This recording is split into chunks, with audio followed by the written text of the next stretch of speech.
The Story of Cinderella. Now, it was a very busy day, as it always was for Cinderella, when the post arrived. Very important post.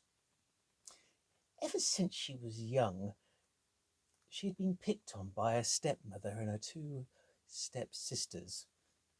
Now, a lot of people in the village called them the ugly sisters. Not because they were particularly ugly, but they were lazy and mean to Cinderella. You know, the only person that was nice to Cinderella in that house was her father.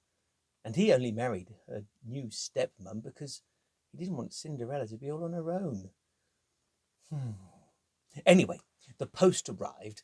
Ding dong! And Cinderella went to answer the door. Oh, hello, Cinderella. I have some post here for you and your, sisters. Oh, and your stepmother and father, of course. And he handed the post to Cinderella. There, in her hands now, were some beautiful invitations, beautiful golden envelopes. She opened up her envelope quickly, and she pulled it out and saw that it was from the palace, and that she was invited to the ball. Sisters, Mum, Stepmom, Dad! Everybody came running into the kitchen. What is it, Cinderella? said the stepmom. Oh, I was doing my beauty sleep. Oh, and I was just about to have a bath.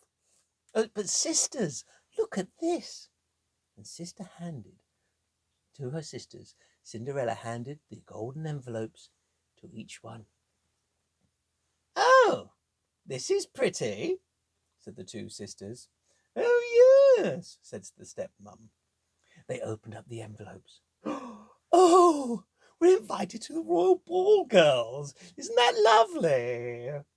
Oh, yes, I like that. Oh, yeah, me too. What are we going to wear? How should we do our hair? I'm going too, said Cinderella. You're what? Said the stepmother. Yeah, you're what? Said the two ugly sisters. I've got an invitation too. Oh, goody, said the oldest sister. Let's have a look.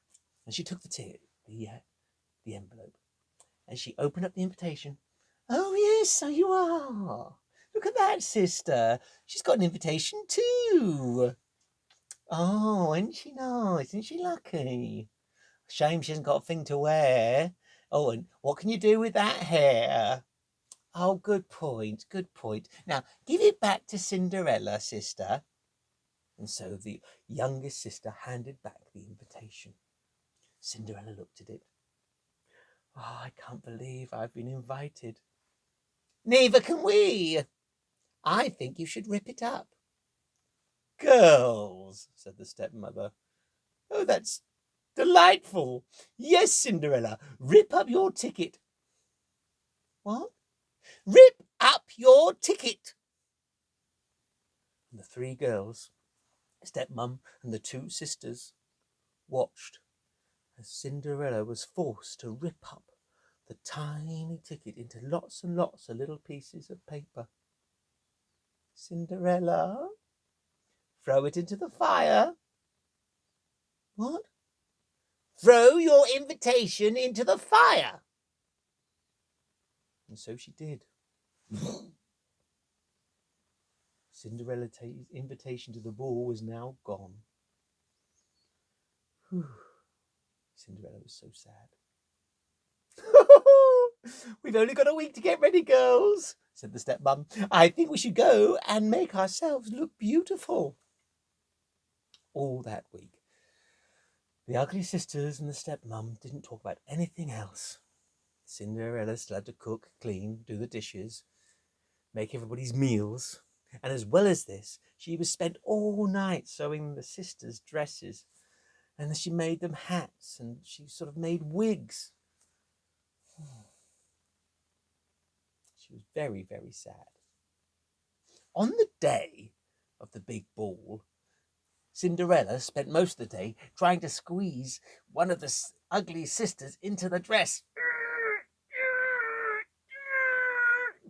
They were fat, and occasionally the straps on the back of the dress snapped. So she had to buy another strap, loosen them up, and tighten them up again. Well, eventually, both girls looked very pretty. They had beautiful makeup, their lashes were done, they all looked gorgeous. Right, we're off, said the stepmom. Come on, girls, let's go and introduce you to your future husband. With that, the girls went out the door, got into a coach, and rode off to the palace. Cinderella sat down at the kitchen table and sighed. All of a sudden, a tear rolled down and hit the table, and then ping! Right in front of Cinderella, on the other side of the table, was a fairy godmother. Hello, Cinderella. Who are you? I'm your fairy godmother. But I didn't know I had a fairy godmother. Of course you do. Why wouldn't you have a fairy godmother? You're kind, you're generous, you look after your whole family. You deserve a fairy godmother. Now, tell me, why are you so upset? Oh, fairy godmother, I wanted to go to the ball, but I'm afraid I haven't got a thing to wear, and look at my hair, and I'm all mucky, I'm covered in soot. Yes, that could prove a bit of a problem, but I think I've got the answer. Now, where was that invitation you had? Oh, my ugly sisters made me rip it up and throw it into the fire, and it disappeared. Oh, is it? Oh, it should be there. Only a week old. And she drew out a magic wand and she waved it. And then suddenly all the ashes turned into little bits of ripped up paper. And all the ripped up paper managed to stick together and form the beautiful invitation. Right, we better put that back in an envelope. And there she put the invitation back into the envelope, licked it and sealed it, and placed it on the kitchen table. Right, you're going to need to be able to get to the palace somehow, said the fairy godmother. I know. We'll need some horses. I haven't got any horses, said Cinderella. No, don't worry about it yet, dear. We're going to need a coach. Yes, I haven't got a coach. Yes, dear, we know you haven't got a coach. And you're going to need a coachman and a footman. But I haven't got... Cinderella, you are trying my patience awfully. Now, what I do need from you is some mice. So Cinderella looked around the kitchen floor, and there was a mouse hole. And suddenly, bop, bop, bop, bop, bop, 6 white mice appeared. Oh dear, oh yes, there they are, they'll do delightfully. Now, take them outside and put them on the step. So Cinderella scooped up the mice, and she put them outside on the step. A footman. Yes, we'll need a rat. And then suddenly there was a coming from the back of the cupboard. And there, eating a biscuit, was a big rat. Ooh. Cinderella was a little bit shocked, but she picked him up and she took him outside next to the mice. Cinderella? Yes, fairy godmother. I was wondering, do you have such a thing as a pumpkin? Yes, there's one in the garden. So Cinderella went and got the pumpkin, and she placed it on the step next to the mice and the rat. And on top of the pumpkin, something was staring at her. It was a lizard. Yes, a lizard. I'm sorry about the lizard. No, that's perfect, said the fairy godmother. That can be the footman. So we've got the horses, we've got a coachman, we've got a carriage, and of course we've got a footman. That little lizard. Isn't that delightful? But it's only horses. There's no horses, it's mice, and there's no footman, it's a rat. Don't worry about that, dear, I'm the fairy godmother. And she took out her wand. And zap! Suddenly, horses appeared in the garden. The mice had changed into horses. The rat had turned into a coachman. And the pumpkin turned into a coach. And the lizard was standing there, opening the door, ready to welcome Cinderella on board the coach. Wow, said Cinderella. That's amazing.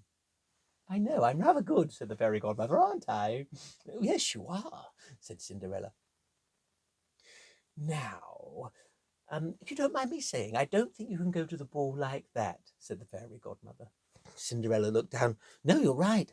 I'm all covered in rags and I've got dirt on where I've just been cleaning the fireplace and there's bits in behind my fingernails. And while Cinderella was speaking, the fairy godmother went zap! And suddenly she was in the most beautiful dress you'd ever seen. All her nails were perfect, her hair was all done up, and on her head was a beautiful tiara, glinting with crystals. Her whole dress glittered like a crystal jewels. And on her feet, as she lifted up her skirt, she could see 2 glass slippers just gleaming in the light. Wow, said Cinderella. I feel beautiful. You are beautiful, said the fairy godmother. Now come on, off you go. And off she went. She got into the coach. Now, Cinderella, yes, fairy godmother, before you sort of ride off in your new coach and horse, on your horse, with the horses and the coachman and the footman, there's something very important. You must be back before midnight or it all disappears. What? Said Cinderella. It'll all just vanish. My magic only works for a few hours, she said. Oh, right. Be back before 12 o'clock. Yes. So if I left about 11:30, that should do it, shouldn't it? Yes, that'll be fine, dear. That'll be fine. So off Cinderella went to the ball. As soon as the coach pulled up in front of the palace, people were starting to talk. As Cinderella stepped out of the coach, the footman helped her down, and she went up the stairs, walked into the palace, and the man at the door said, Ladies and gentlemen, Princess Cinderella. And as she walked into the ballroom, everybody stopped. Oh, she's beautiful. Oh, yes. Even the 2 ugly sisters. Oh, she is beautiful, isn't she? But the person that had the most effect on was the prince. He just stared at her. Wow, came from his lips. Cinderella didn't expect to have such a big impact as she walked into the ballroom, so I was a little bit embarrassed. Hello. Everybody wanted to talk to this Princess Cinderella. They all came up and they talked to her and said hello and they sort of welcomed her down. Now, although everybody heard the name Cinderella, it was the princess that even made the sisters not realize who she was.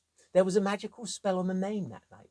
And you see, everybody heard the name Princess Crystal. So, the 2 ugly sisters spent the night talking to the Princess Crystal. Oh, hello there, how are you? And they were so polite, so neat and nice, so proper. Then the prince came over and said, Excuse me, it's time for dinner. Would you come and sit next to me? And Cinderella sat down at the dinner table and they had a magnificent feast. Everything you could have imagined was there. And it all finished with jelly and ice cream, which is the best thing, really, isn't it? Now, at 10 o'clock, there was a little bit of time for dancing. So the prince took Cinderella and he led her to the dance floor. And they danced the night away. And the prince was amazed with Cinderella. I think we can say he had fallen in love. Now, it was 11:30, and Cinderella looked at the clock in the hall. Excuse me, Your Highness. I'm afraid I have to go. I must be back before 12. It's very important I go. Yes, certainly, said the prince. And off Cinderella went. She rushed down the stairs, got into a coach, and got home as quickly as she could. Back in the kitchen, the fairy godmother was waiting for Cinderella. Well, what was it like? Oh, it was wonderful. It was the best night of my life, said Cinderella. Now the prince back at the palace, he didn't even know where Cinderella or Princess Crystal had come from. Oh dear, how will I see her again? This is very, very confusing. I know. We'll have another ball tomorrow. What, said the king? Father, said Prince Charming, I would like to have another ball tomorrow. Oh, a party, said the king. Oh, yes, sounds wonderful. Yes, let's do that. What do you think, Princey Queenie? Queenie, what do you think? Oh, yes, I love a party. Let's have another one. And so they told everybody at the party that there was going to be another party tomorrow. And then they sent out more invitations. Cinderella couldn't believe her eyes when their invitation arrived the next day. The same night. Oh, but my fairy godmother's gone, isn't she? Oh well, poor Cinderella. But do you know, as soon as the ugly sisters and the stepmother had gone to the ball, who should reappear? Yes, the fairy godmother.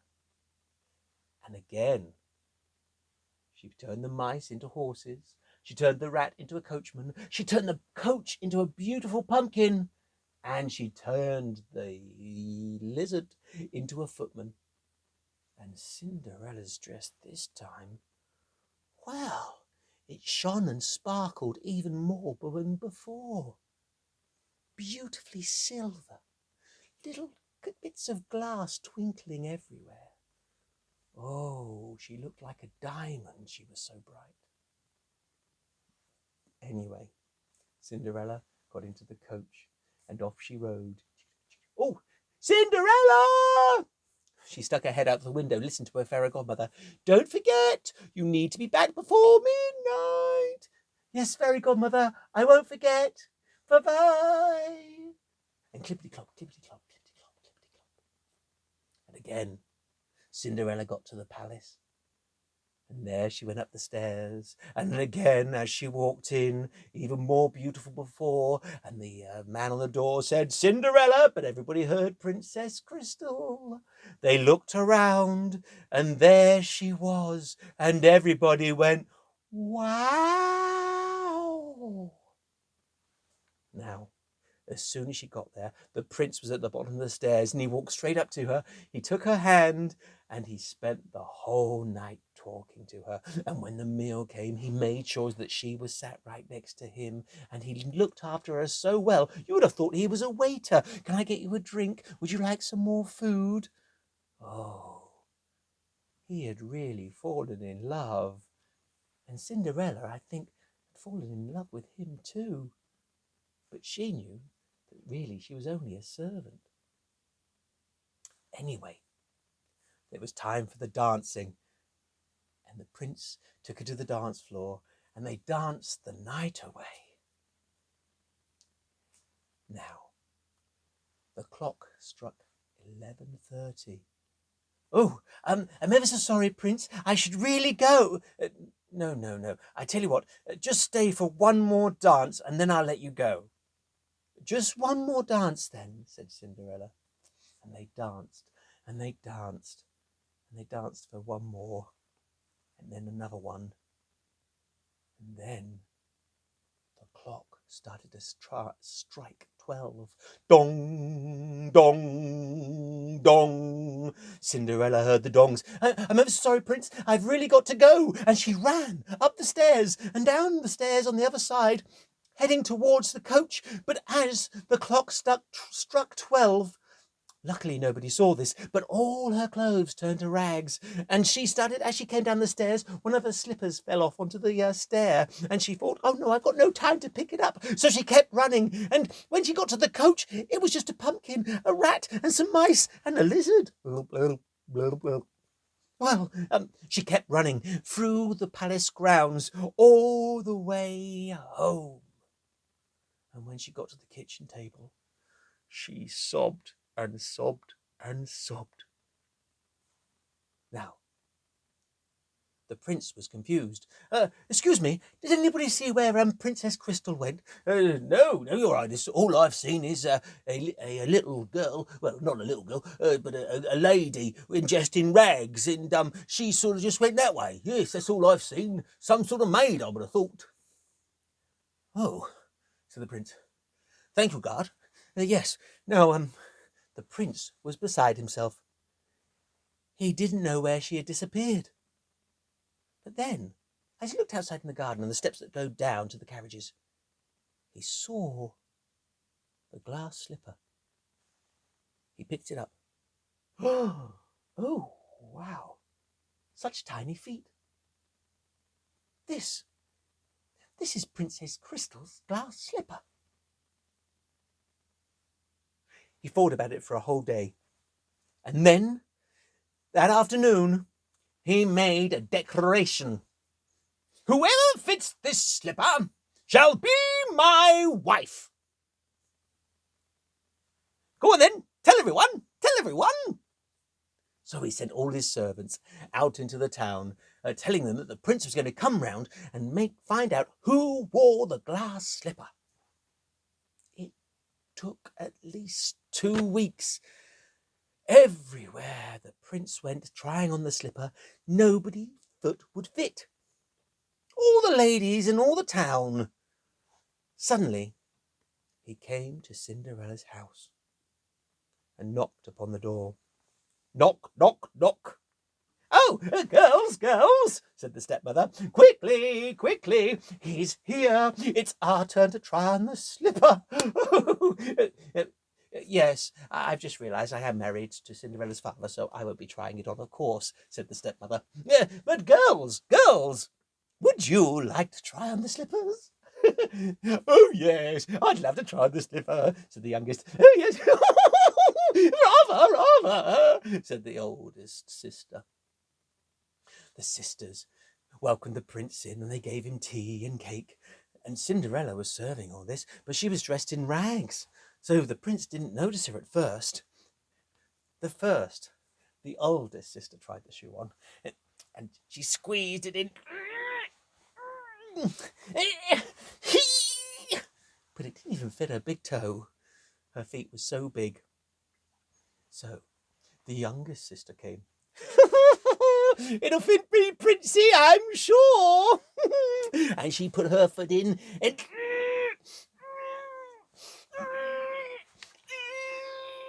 But however hard she tried to put her foot into that slipper, did it fit? No. The prince was just about to walk out the door when Cinderella said, "Excuse me." The prince turned. He recognised that voice. "Hello," he said. "Would you mind if I tried on the slipper?" "Why, of course," said the prince. And he knelt down and he put the slipper onto Cinderella's foot. It fit perfectly. And all of a sudden, the dress appeared, and there was Cinderella. She was now the princess that the prince had fallen in love with. He knelt down at once. Cinderella? Princess Crystal? Would you marry me?" "Yes, of course," said Cinderella. Now, the prince was a bit angry with the two ugly sisters for treating Cinderella so appallingly, and he was about to sort of put them in prison when Cinderella said, No. Please don't. They're not really, really bad." And so, Cinderella convinced the prince that the ugly sisters should live with them in the palace. Do you know what? Her sisters were so ashamed of the way they had treated Cinderella for all those years that they changed and became nicer and warmer-hearted people. Now, even the stepmother got a bit nicer.